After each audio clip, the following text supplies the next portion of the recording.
La première information de la journée, c'est sur le Hajj, le pèlerinage des musulmans. C'est le 5e pilier de l'islam. Et en 2025, il y aura une édition du Hajj. C'est ce qu'on appelle le Hajj 2025. Donc, le mercredi avant-hier, là, 8 janvier 2025, à Abidjan au plateau, le ministre Vagondo a tenu une conférence de presse. M. Vagondo, c'est le ministre de la Sécurité et de l'Intérieur de la Côte d'Ivoire. Il est venu. Comment le Hajj va se faire là, il a expliqué. Il dit d'abord, le prix pour aller à la Mecque en 2025, là, c'est 3 250 000 francs CFA. Donc, c'était le même prix en 2024. Il dit que ça sera le même prix parce que son patron, le président Alassane Ouattara, lui a dit de ne pas augmenter le prix. Donc, le prix qui a été fixé là, c'est 3 250 000 francs CFA. C'est la première information qu'il faut avoir. La deuxième information, il a annoncé que les Arabes chez qui les gens vont faire pèlerinage là, ils disent que pour la Côte d'Ivoire là, c'est 10 000 personnes qui pourront voyager cette année. 10 000 personnes.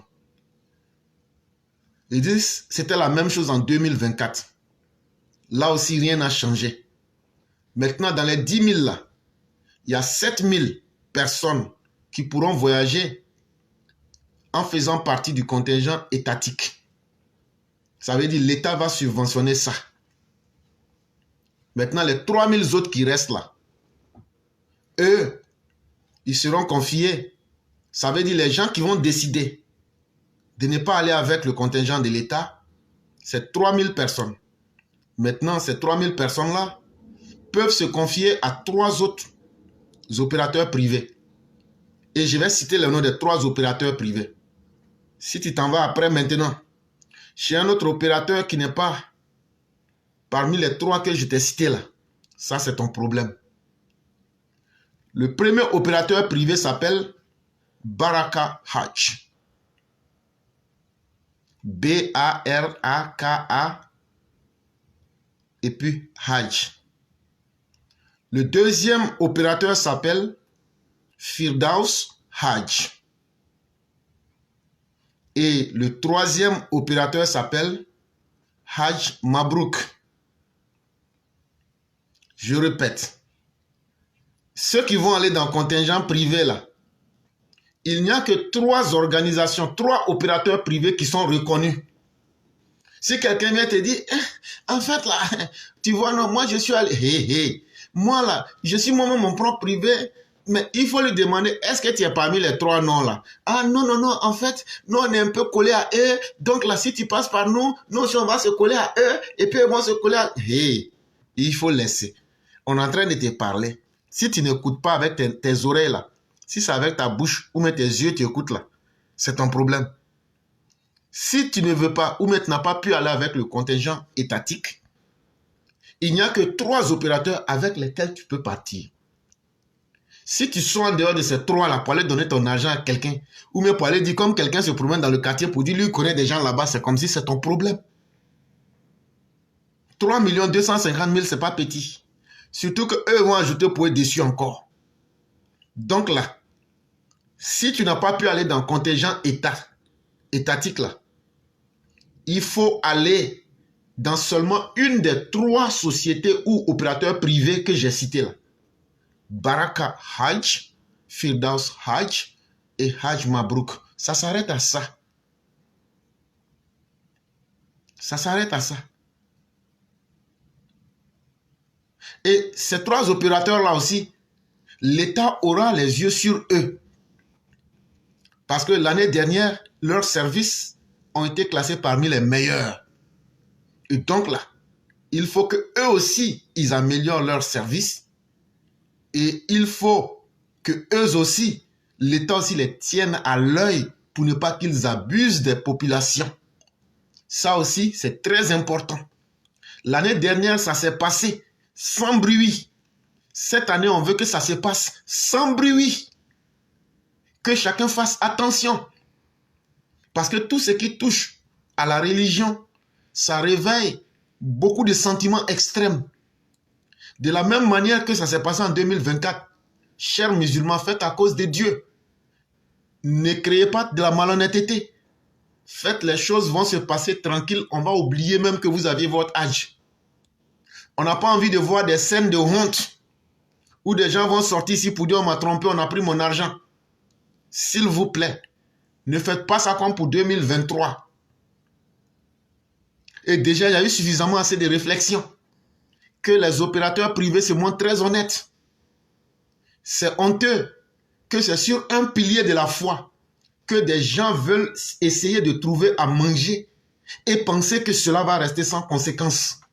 Et ils vont abuser de leurs coreligionnaires, de leurs propres frères en religion. Ça, ce sont des choses honteuses.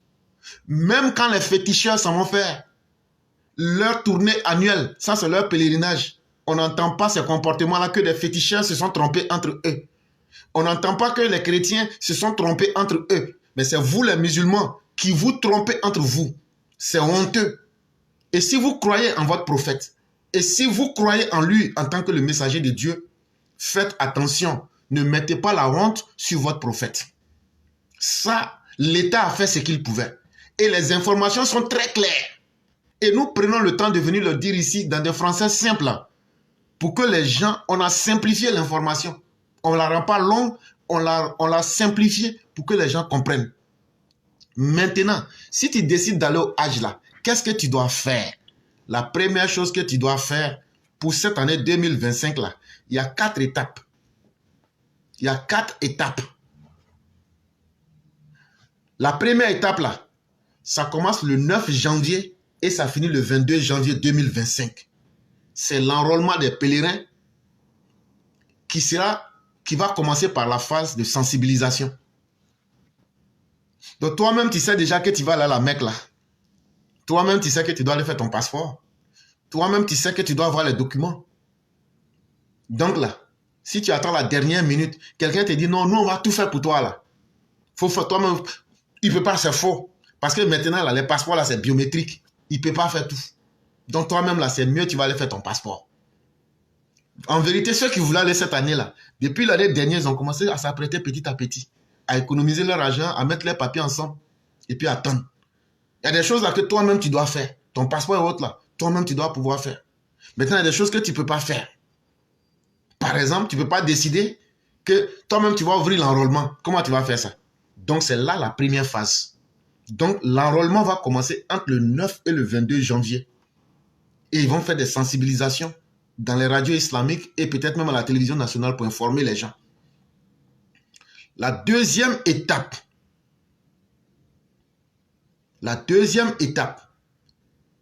va commencer le 23 janvier 2025 afin d'identifier les pèlerins.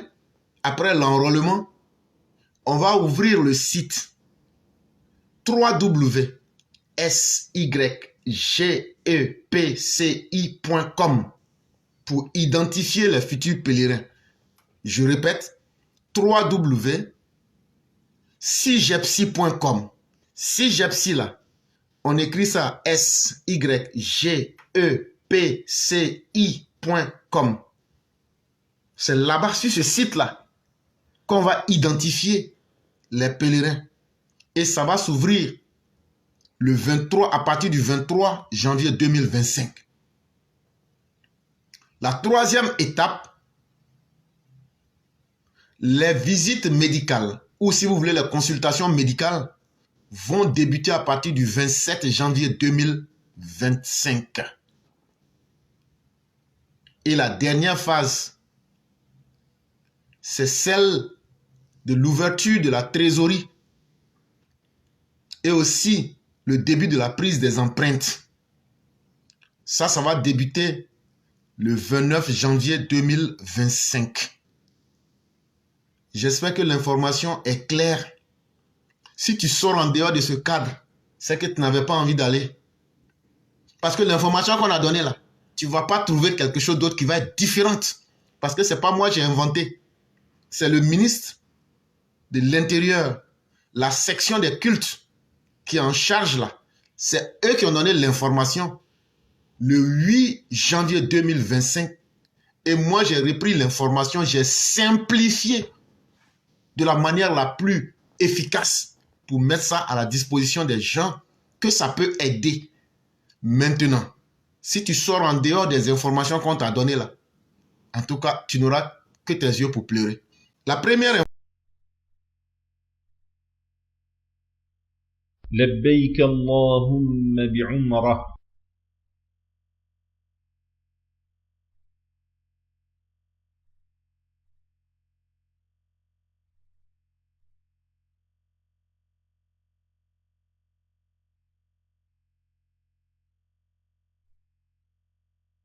اللهم محلي حيث حبستني.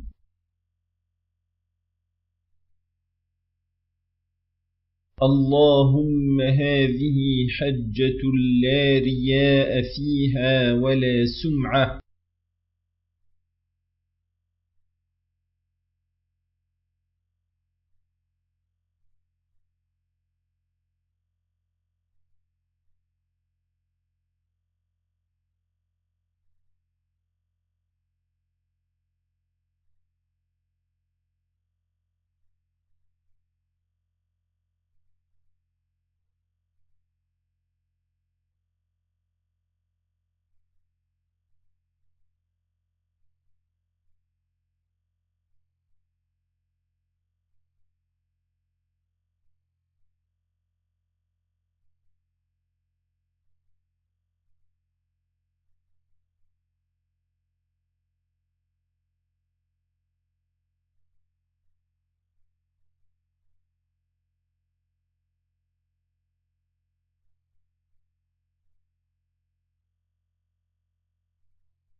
لبيك اللهم لبيك لبيك لا شريك لك لبيك إن الحمد والنعمة لك والملك لا شريك لك لبيك اللهم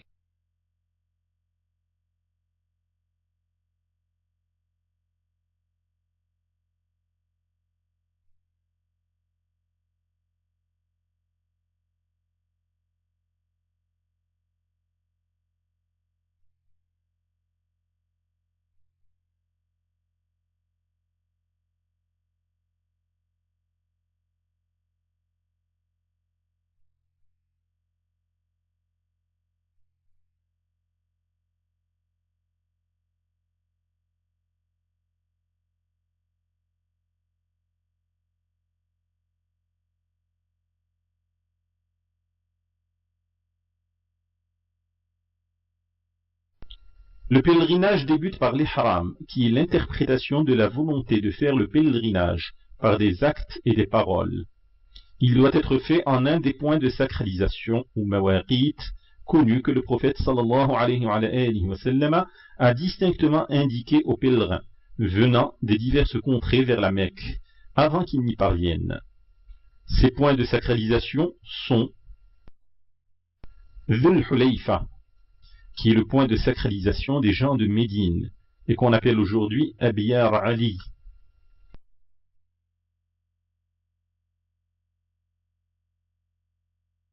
El-Juhfa, qui est le point de sacralisation des pèlerins en provenance de l'espace syro-palestinien, et qui est proche de Rabir.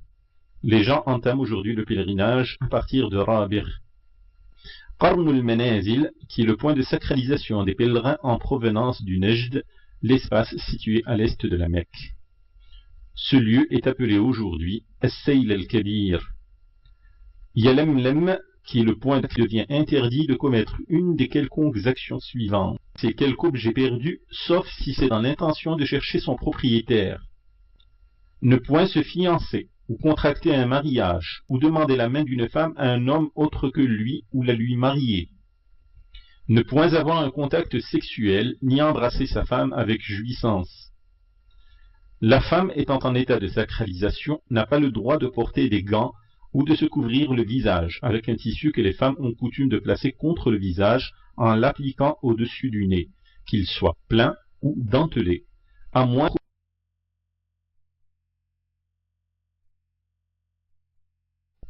Notre voyage se poursuit et nous voilà arrivés à la Mecque, là où se trouve la maison sacrée de Dieu.